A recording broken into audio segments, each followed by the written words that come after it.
Hello everyone, and welcome to IMS Global's Digital Learning Revolution program, Making the Commitment webinar. We're very glad to have you with us today. And as we've previously stated, you will find that your audio is muted and will stay muted throughout the webinar today. So we do encourage you to participate by submitting questions through the Q&A or chat. At this time, I would like to go ahead and introduce our CEO, Rob Abel. Rob, I'm going to turn it over to you for the introduction and to get us started. All righty. Thank you, Jill. Thank you all for attending the webinar today. We plan to have two very special guests today, and we certainly do have one of them, Tony Hunter, the Chief Information Officer for Broward County Schools.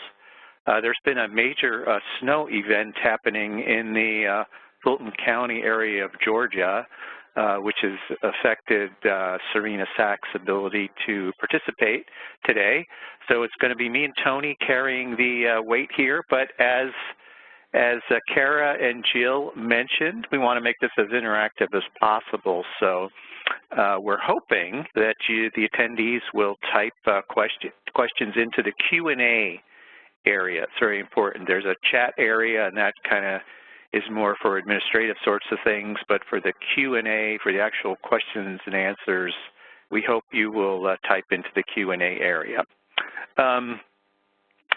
We're going to give you a kind of a very special preview here, in a way, of a focus initiative and program for IMS that's coming in 2018. So you're getting a little bit of a preview ahead of time. Next week is the FETC conference down here in Florida, where actually I and Tony happen to be located. And we'll be doing a lot more talking about this there and announcing the program. It's called the Digital Learning Revolution Program. I'm going to spend just a few minutes talking about what it is, and from there we can converse with Tony and get some of his opinions and ideas on adoption of ed tech in Broward County and more generally.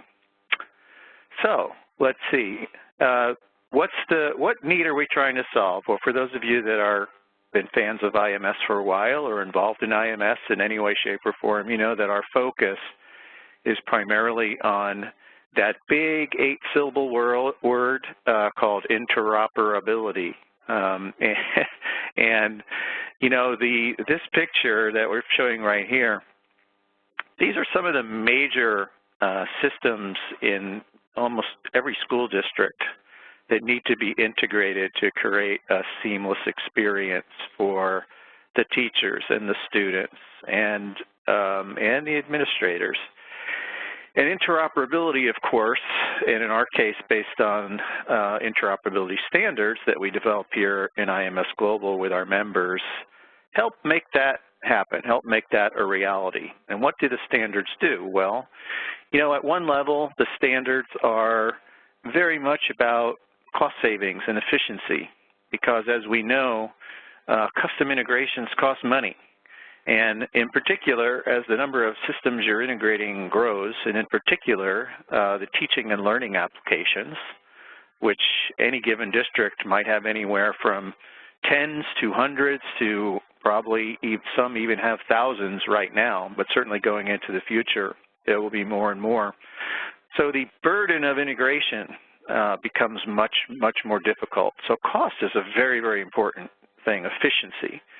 And it's got to be efficiency with respect to achieving integrations that are seamless, highly usable, you know, for all of the users involved.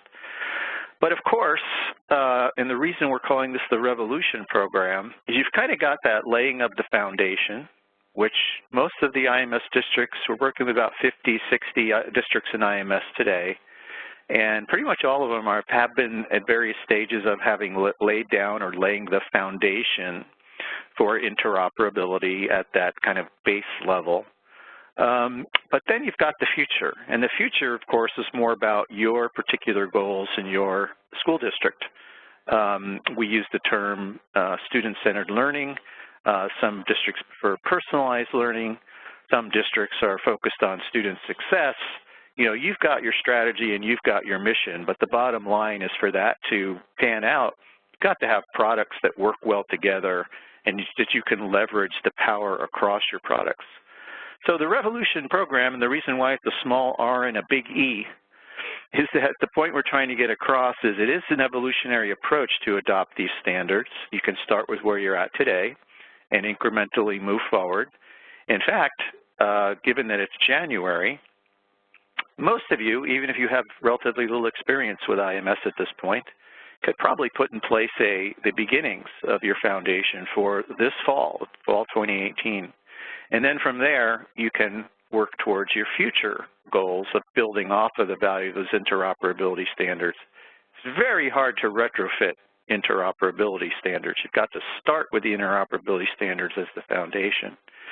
Now, that makes it sound really easy, and we know from working with many school districts over many years that it's not actually easy. Sure, you need great interoperability standards that are voluntarily adopted by the majority of the market, creating a rich ecosystem of choices. IMS has done a pretty good job of this. We have very, very strong support from over 250 suppliers, including most of the name brand suppliers.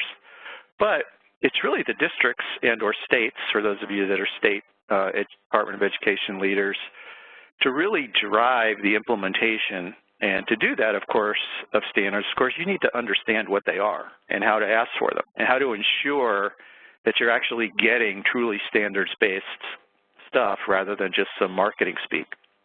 You also have to do some very, very unique integration across the functional areas and divisions in your organization, you know, technology, curriculum, and instruction.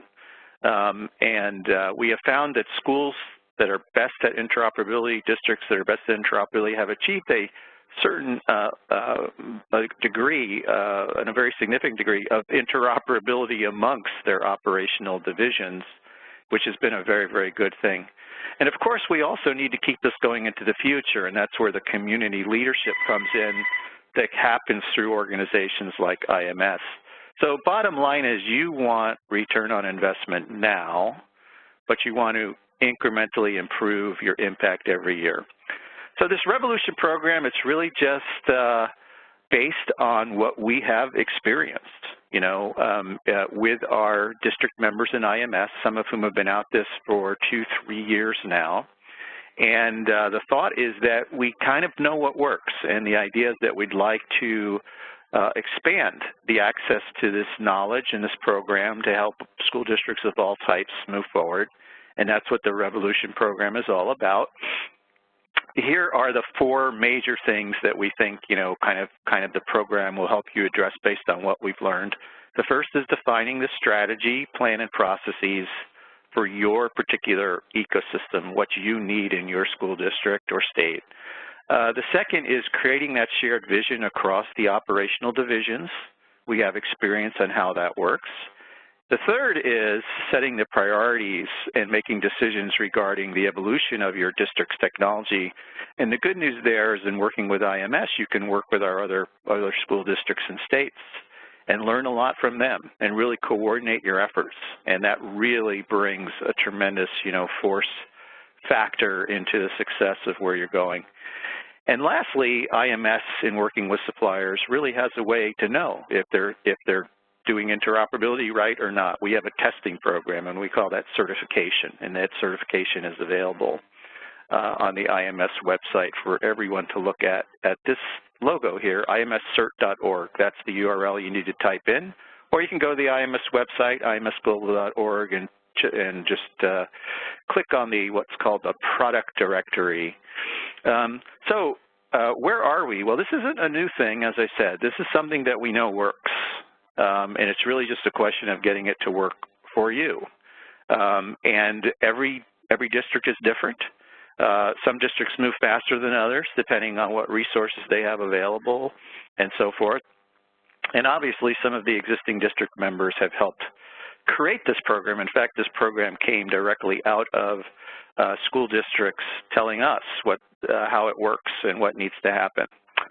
So it's a very good time to join in, and we encourage you toward the end of the webinar. Jill will be letting folks know how you can get involved, how you can contact us and move forward.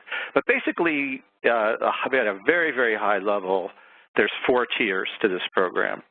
And today's webinar was titled The Commitment. And commitment tier is the first tier, because the first thing you need to do is decide where to focus your procurement priorities, both in terms of what will make you get the functionality you want within your district, but also in terms of making sure interoperability, the foundation for interoperability is laid. Well, part of the program, we can help you figure that out. We can help you ask for the right thing, so forth, based on the experience that we have. The second tier is the foundation tier, and that's really the goal there is to be digital on day 1 of learning. So to really make digital easy on day 1 of learning. And as I said, it's actually fairly easy to move into that tier, at least at some limited level, almost immediately based on the wide variety of products that are already in the marketplace.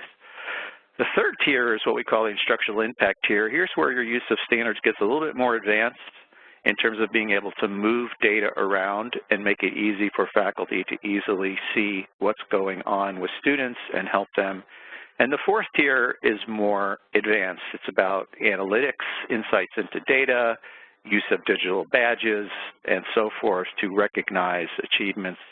That's a more advanced tier. Now, your district may be advanced, and you may be able to move through these tiers relatively rapidly. But it is important to note that without the foundation tier, it's very difficult to get to the other tiers in a scalable way. And that's a key point of the program.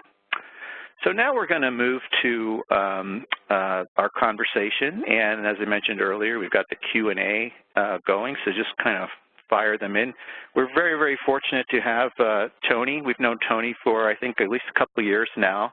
He's the Chief Information Officer of Broward County Public Schools, which is one of the largest school districts in the U.S. It's in the top 10, and that's a steep responsibility, but Tony, maybe you can start out by, giving us a bit of an overview of Broward County, just verbally, and then I'll start firing some questions your way. How does that sound?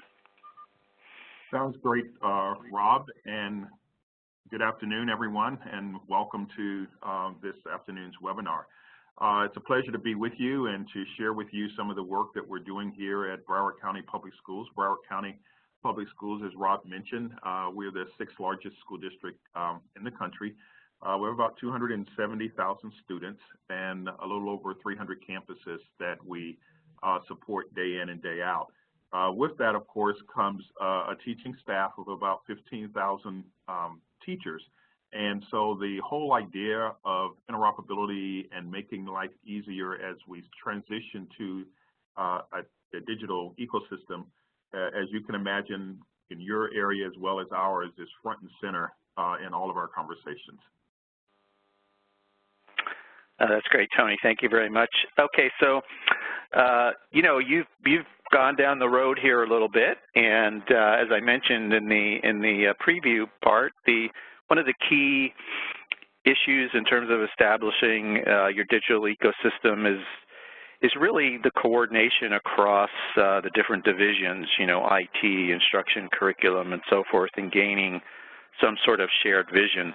Tell us, all of our districts is a little bit different in terms of that, but we do see some common threads. And Tony, how would you explain how that's working out at Broward?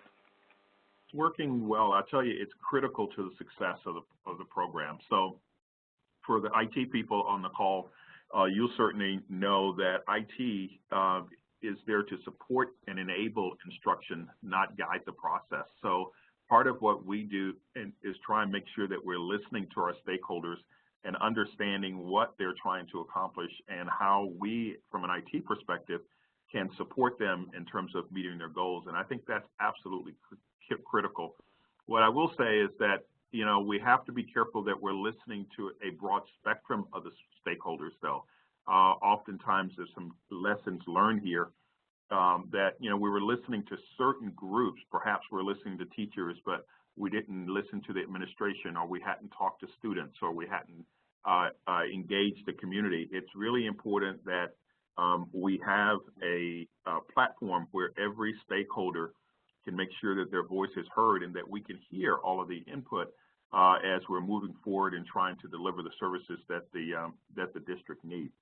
So I would say that's absolutely critical. The other part of that, though, is it's equally important to engage your partners, your vendor partners, and to get them involved in the very, very front end and understanding where you're going, why you're needing to go there.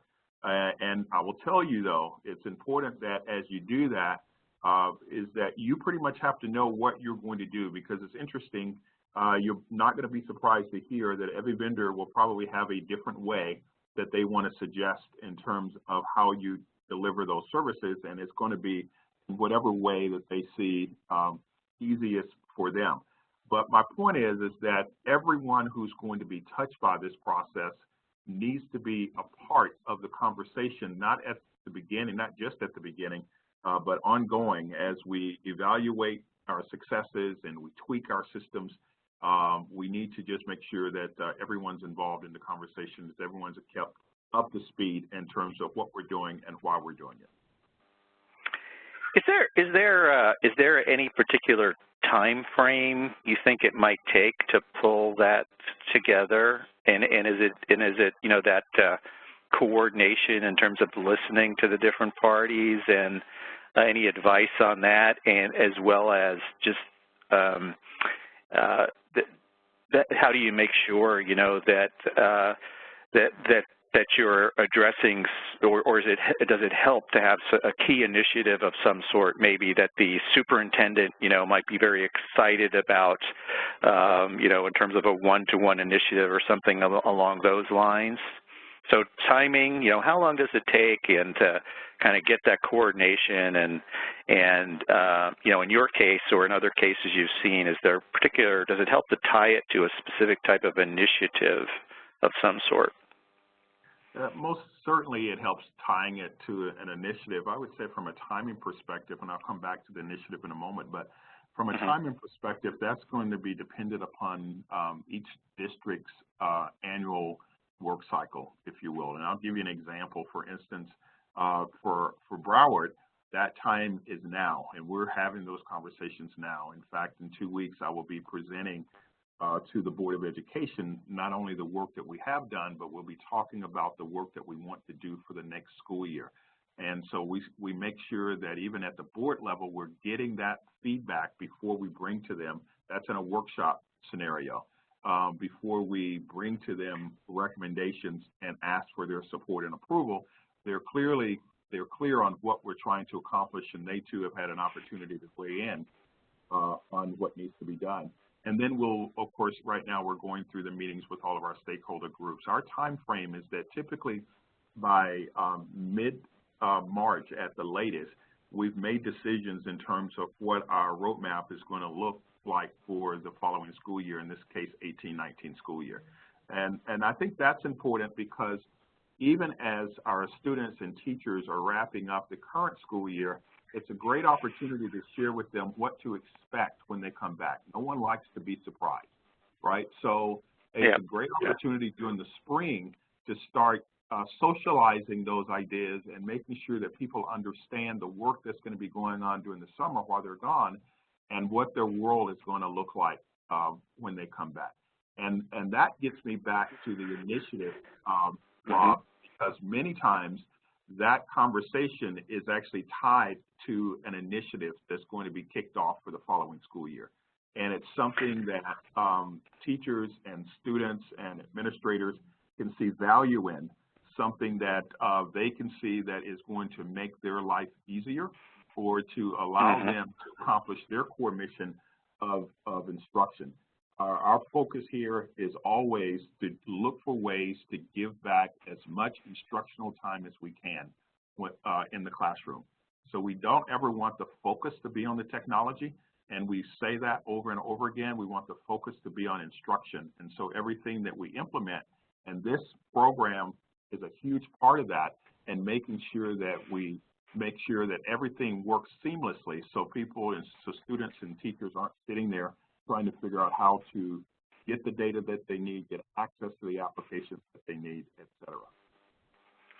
Yeah, thanks, Tony. I mean, that's actually a great way, I think, to summarize, you know, the value prop of what we would generally call this foundation tier, which is, you know, using foundational standards from IMS, such as the One Roster standard, the Learning Tools Interoperability Standard, and so forth. It's, you know, get the focus back on instructional time and away from the burdens of technology. You mentioned already working closely with your supplier partners, and that's definitely something that we have seen as critically important, especially since you know, this world of interoperability standards in education for technology. Yes, there's already been a long history of it, but in terms of getting it right, this has really just been starting to happen in the last few years, and there's a lot of learning going around, you know, with suppliers as well as with school districts. And of course, it's not only learning, but it's, you know, shared leadership, because it's the districts that are the ones setting the tone and the suppliers are the ones responding to that tone. But is there any other advice you might have specifically about, you know, working with suppliers in terms of what you might have learned about that, other than what you already said, which is you have to be very clear, you know, about what you want, so to speak. Is there more specific guidance you can give on that? I would think leverage, and when I say that, what I mean is talking to other districts who you know are using the same, some of the same suppliers that you're using, and oftentimes we'll find that we're all trying to do the same things. And if our suppliers are hearing the same message coming from their customer base, then that makes all of our jobs at the district level a lot easier. So that would be the other thing. I know in the state of Florida, we certainly try and collaborate quite a bit amongst ourselves to kind of understand what each person is doing. And whenever we can find the opportunity to work together, we take advantage of that. Yeah, and that's certainly something we've seen. And again, one of the nice things about the way the IMS process works is, you know, the suppliers are there at the table too. They're not there in every meeting, you know, with the districts. So the districts would give the districts and states space to work together and collaborate and on what their issues are and how to solve them. But the suppliers are equally part of IMS, and it's joint leadership, and that those messages get communicated across. And my experience has been that the suppliers prefer that as well, because ultimately, you know, it does lessen their burden.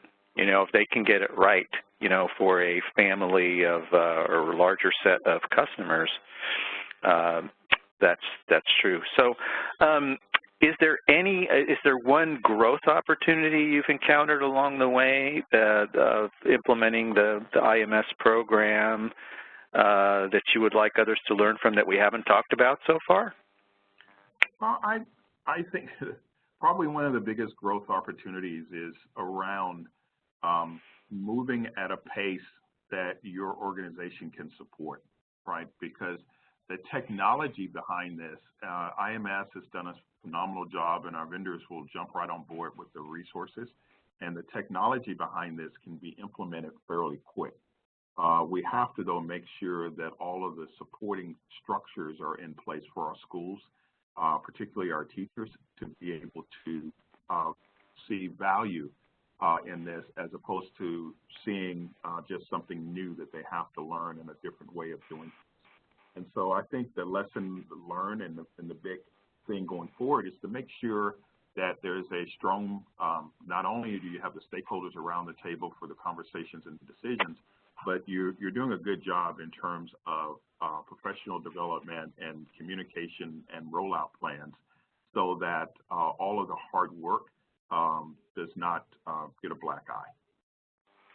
Yeah, so in other words, you're kind of saying by moving at the right pace, you're it's kind of enabling the mainstreaming of the result, right? So sometimes, you know, we put technology out there and kind of leave it to the users to figure it out, and so you get some early adopters and they make use of it and so forth. But the point is that you've got to roll this technology out and the benefits of interoperability in a way that really kind of hits the mainstream majority of the users. Is that what you're saying?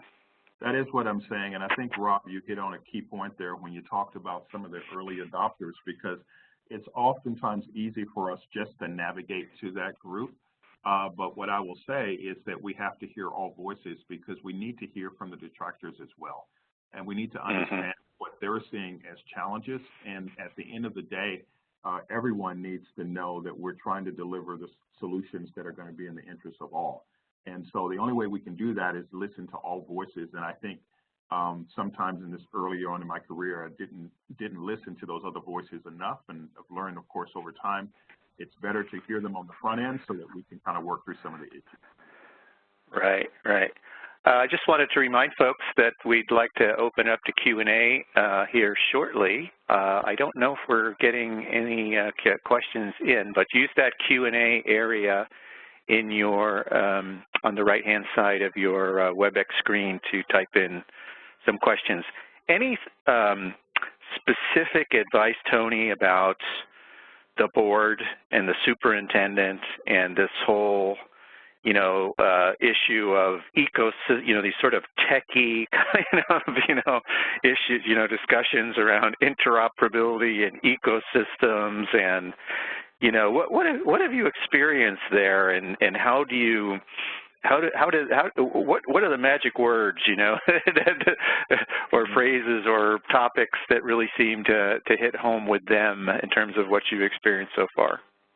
So I think it's about making sure that they see the value proposition in terms of student achievement and what this technology has to offer in terms of really enabling student achievement, because that's what the board and the superintendent and all of us are really concerned about. And so I don't go to the board with technical conversations, right? We go to the board with real examples of how this is going to make life simpler for our teachers, and then they need to also see the big picture.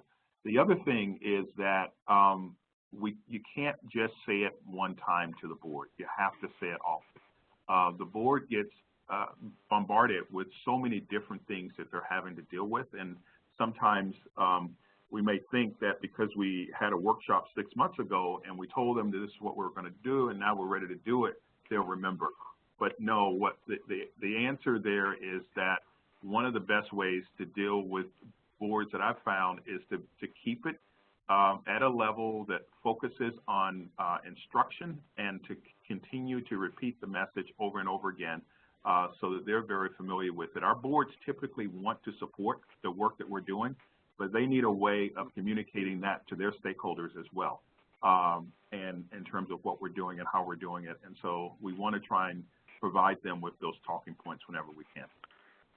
All right, that's great. It seems like we have some questions coming in, but before we jump to those, do you have, this is a tough question, but do you have advice on to someone who is just beginning in a district, who might be in your role, in a district large or small? How do they begin? Do you have any thoughts on that? That's a tough question, but given everything that you have to do, but if you have any thoughts, I'd love to hear them. Well, yeah, I think you start by getting to know, like in any business, you get to know the business and you get to know the stakeholders, right, and understand what the real needs are, as opposed to coming in with a plan. The plan should really be to come in, if you're just getting started, the plan should be to come in and listen and to learn as much as you can. So then you can use your level of expertise to help the organization get to where they need to go. I think the biggest thing from an IT perspective is that we need to be seen as that value-added partner who's there to help the business get done what they need to get done. Well, that's very sage and wise advice. Thanks so much, Tony, and I'm sure Serena, wherever she is, hopefully she's not covered in snow, is thankful that you filled in for both here. I think we're ready to move to some questions. Kara or Jill, how would you like? Do you want to read the questions or pass along the questions, or how would you like to do it? Sure, Rob. We'll start with this question. What are the biggest specific technology needs for the schools in your system that IMS standards are addressing? The biggest need is really around interoperability. So we have about over 75 different instructional applications that students have to be rostered for on a daily basis, depending on the course that they're taking and the book that they're using and all of those kinds of things. So it's about making sure, it goes back to the point that Rod made earlier, to make sure that learning takes place day one. Well, day one has different definitions. So day one can be and should be the first day of school. But day one is also that day that a student transfers in the district from one school to another, right? And they need to be able to, day one in that new school, they need to also have access to their resources and be able to work. And so that's one of the things that, one of the biggest challenges that IMS is helping us to overcome. The other is around making sure that our teachers are comfortable and know that the technology is going to work seamlessly. So as teachers put together, of course, their lesson plans, et cetera, and as they transition from using hard copy materials to more digital content and digital technology, there needs to be a level of comfort that is not only is it going to work, but it's going to work seamlessly. And so those are the things that we're trying to accomplish here through this digital revolution. Great, thanks, Tony. Do we have any other questions? Yes. What kinds of discussions do you have with school leaders and teacher leaders to help them understand? So going back to Tony, what you were saying. Yeah. So we start with asking them about the things we've already done and what's working and what's not working. Like everything else, we're trying to understand their pain points and identify some gaps. It's also a great opportunity to share with school leaders and teachers some of the challenges that we have in providing some of the solutions that they're looking for. So we can put our heads together and both sides do a better job of understanding what some of the challenges are on the other, and we're putting our heads together in terms of how to solve the problem. Great, thank you. I have a question, Tony, which is what are you at Broward County? What are the most important systems in terms of adoption of standards? You know, student information systems, learning management systems, publisher products. Do you have any opinions or thoughts on that? Oh, absolutely. So obviously, the student information system in every district, that has to be standardized. That's the way that we're supporting. That's the heartbeat of a K-12 organization. But beyond that, if we're moving down the road in terms of a digital ecosystem, I think defining and knowing what your learning management strategy is going to be in terms of a learning management system. And so we certainly in Broward went down that road, and that was our first step in making sure that we identified what the learning management system was going to be and made sure that that learning management system was going to support the standards that we needed it to support going forward. And then we started to roll that out to every one of our teachers and all of our students and get them all trained on it. And then every other instructional application that comes in just plugs into that ecosystem, and that becomes a requirement that it has to interface with that ecosystem and start to exchange information and data. And over time, of course, we get much more sophisticated with that and hopefully do a better job for our users. Okay. Kara, do we have more questions? Yes, Rob, this question is actually for you to address. Do we know when the One Roster 1.2 specs will be released for IMS members? Ah, okay. Well, let's see. My understanding, so I'll put it that way, is that should be very shortly, within the next couple of months, Typically, you know, we have our February quarterly meeting coming up here at the end of February, and typically that will be viewed as the release point or very shortly thereafter. And now I can't, you know, I don't participate in the work groups and I don't actually drive the release process, so it's possible that there might be something in there that I don't know about that's going on that would slow things down. But from my understanding is that we look to be on track right now for that. And that's the cadence we want to be in one roster in general. And really most of our specifications where in this time frame right now we're finalizing the release and the conformance certification testing to allow the suppliers, school districts, universities, et cetera, to be on board with the new standard, the new version of the standard for the fall. Of course, not every school district or supplier will be. It will continue to support the current version, but for those that want to be, can move to the next version. Another question. We have time maybe for one more, or maybe a couple more. We don't have any other audience questions, and we probably do have time for just one or two more. So if you have any, now's the time. I see one that says, what learning management system do you use? I assume that's for Tony.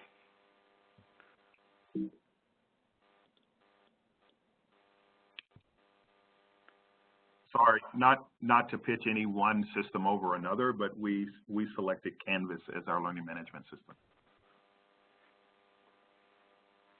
Okay. Additional questions? Now is your chance, people.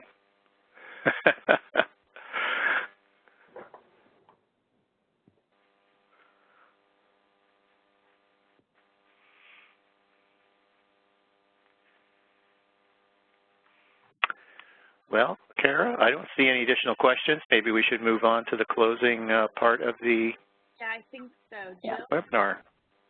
Okay. Over to Jill Hobson. Thank you. Oh, there was one that just popped in there. What types of support has been helpful for teachers?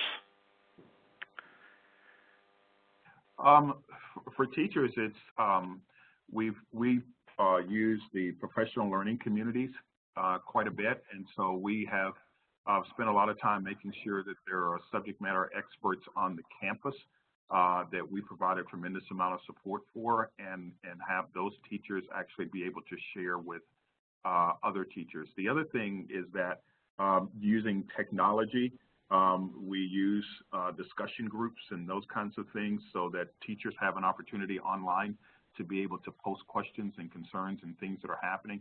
It gives IT an opportunity to kind of monitor that and see where things are working or not working.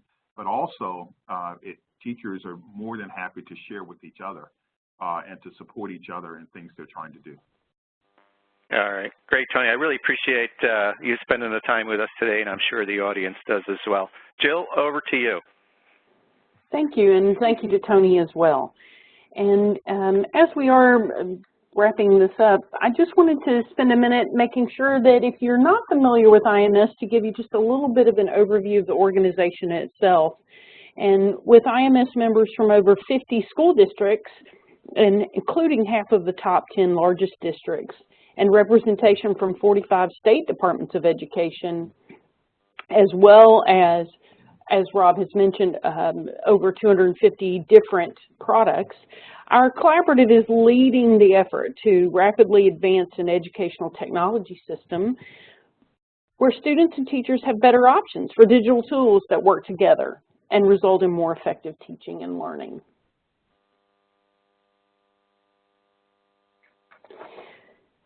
So IMS facilitates a complete set of initiatives for institutions that are leading the evolution to effective digital teaching and learning. As you can see here in the orange circles, our most important initiatives include digital curriculum and learning platforms, apps and tools, learning analytics and data, digital credentialing and e-assessment. And members drive the direction and the work that we do in these areas. You can see some of our K-12 member logos represented here. Our innovative leadership networks work together to produce resources of benefit to the entire K-12 community and not just members. Access these resources at imsglobal.org/K12. And join us for the next webinar coming up in February, Procurement Strategies to Evolve Your Digital Ecosystem. We'll focus specifically on what's going on in member districts and how they are working with their vendors to move towards more interoperability. We encourage you to go and sign up right now. And please check out these two valuable resources on the IMS Global website and our K-12 playbook that are related to today's webinar. One will be an overview for the Digital Learning Revolution program, and the other is a highlight story for Fulton County schools. And that's probably a good thing since Serena wasn't able to make it today. So your action items as we're closing up. Be sure to check out those resources I just mentioned. And if you're interested in getting started and you want to know more about what you can do in your district, please visit us at the Digital Learning Revolution program site, where you'll be able to quickly sign up and let us know. We'll schedule a meeting with you to have that conversation. You'll be able to access all of the resources from today's session, everything we've talked about from today's webinar page. You'll receive a follow-up email with information about where to go to get that. And with that, we thank you very much for attending today's webinar. Have a great day.